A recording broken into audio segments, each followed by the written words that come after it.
আমি স্পষ্টভাবে বলতে চাই আইন শৃঙ্খলা রক্ষাকারী বাহিনীদের, আমাদের সেনাবাহিনীদের, যে আমাদের ছাত্রছাত্রী ভাই বোনদের বুকে যেন আরেকটা গুলি না যায়।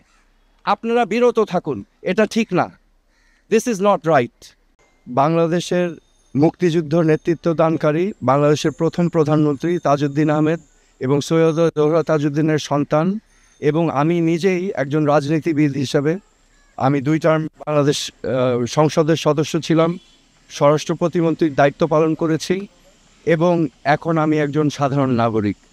আমি আজকে এই ব্যাকগ্রাউন্ড এবং একজন সাধারণ নাগরিক হিসাবে আমি ডিবি অফিসে এসেছি, কারণ আমি বাংলাদেশের সকল মানুষের মতোই বাংলাদেশকে নিয়ে উদ্বিগ্ন বোধ করছি।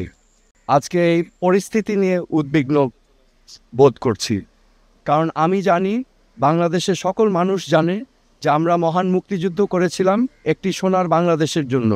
যেই সোনার বাংলাদেশে ন্যায় বিচার থাকবে, যেই সোনার বাংলাদেশে মেধা দিয়েই যাচাই হবে যোগ্যতা, যেই সোনার বাংলাদেশে গরিব ধনী সকলের জন্য মৌলিক অধিকার থাকবে, বাক স্বাধীনতা থাকবে, চিন্তার স্বাধীনতা থাকবে।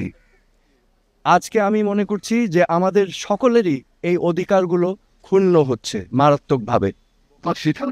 আজকে আমরা জানি যে এখানে কোটা আন্দোলন হয়েছে, কোটা সংস্কার আন্দোলন হয়েছে, এবং এই কোটা সংস্কার আন্দোলন নিয়ে আমাদের দেশে একটি অশান্তিপূর্ণ পরিস্থিতি বিরাজ করছে।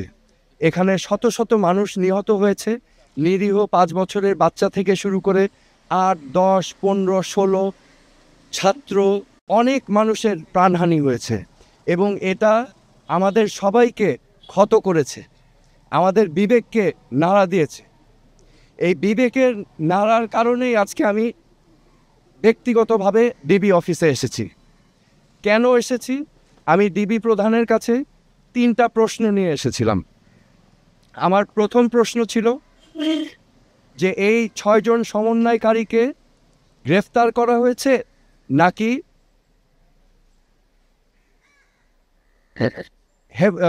সেফ কাস্টাডিতে নেওয়া হয়েছে। দ্বিতীয় প্রশ্ন, যদি অ্যারেস্ট হয়ে থাকে তাহলে আমার কোনো প্রশ্ন নাই, আমার কোনো দাবি নাই, কিন্তু যদি সেফ কাস্টাডি হয়ে থাকে তাহলে আমি তাদের সাথে দেখা করতে চাই। ডিবি প্রধান আমাকে পরবর্তীতে ঊর্ধ্বতন কর্মকর্তার কথা বলে উনি আমাকে জানিয়েছেন যে এই 6 সমন্বয়কারী যেহেতু তাদের নিরাপত্তা নিয়ে উদ্বিগ্ন ছিল, সেই কারণে তাদেরকে সেফ কাস্টাডিতে নেওয়া হয়েছে। এই কথা শুনে আমি প্রশ্ন করেছিলাম যে আপনারা কিভাবে বুঝলেন যে তারা উদ্বিগ্ন তাদের নিরাপত্তা নিয়ে? তারা কি আপনাদেরকে জানিয়েছিল, রিকোয়েস্ট করেছিল? আমাকে তখন তিনি জানিয়েছেন, না, ওনারা বুঝতে পেরেছেন মনিটরিং করে। সো যেহেতু তারা সেফ কাস্টাডিতে, আমি তখন রিকোয়েস্ট করলাম আমি তাদের সাথে দেখা করতে চাই। তো প্রতি উত্তরে আমাকে জানানো হয়েছে যে দেখা করতে চাইলে ঊর্ধ্বতন কর্তৃপক্ষের পারমিশন নিয়ে আমার দেখা করতে হবে তাদের সাথে। আমার তৃতীয় প্রশ্ন ছিল তাদেরকে কখন সেফ কাস্টাডি থেকে মুক্তি দেওয়া হবে। এই প্রশ্নের জবাবে তিনি বলেছেন যে ঊর্ধ্বতন কর্তৃপক্ষ যখন ওনাকে নির্দেশনা দিবেন তখনই ওনাদেরকে ছেড়ে দেওয়া হবে।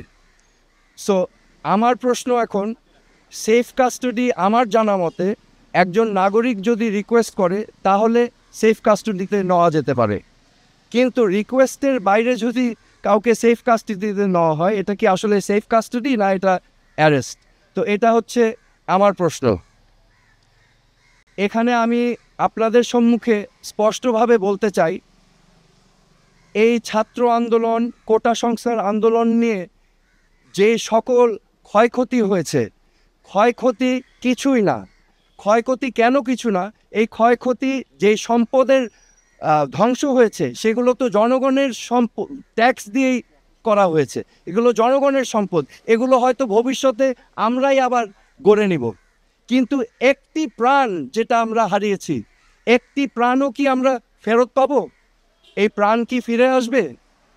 আমাদের মনে রাখতে হবে মুখ্য জিনিসটা কি, প্রাণের মূল্য কিন্তু কোটি কোটি কোটি কোটি কোটি টাকার থেকেও অনেক বেশি, তা অমূল্য। তো আমার আজকে আপনাদের সামনে আমি স্পষ্টভাবে বলতে চাই আইন শৃঙ্খলা রক্ষাকারী বাহিনীদের, আমাদের সেনাবাহিনীদের, যে আমাদের ছাত্রছাত্রী ভাই বোনদের বুকে যেন আর একটা গুলি না যায়। আপনারা বিরত থাকুন, এটা ঠিক না। This is not right.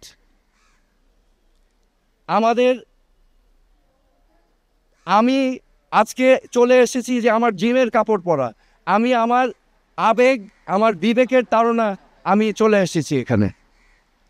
আজকে আমি মনে করি আমার মতো এই প্রশ্নগুলো বাংলাদেশের কোটি কোটি মানুষের মনে।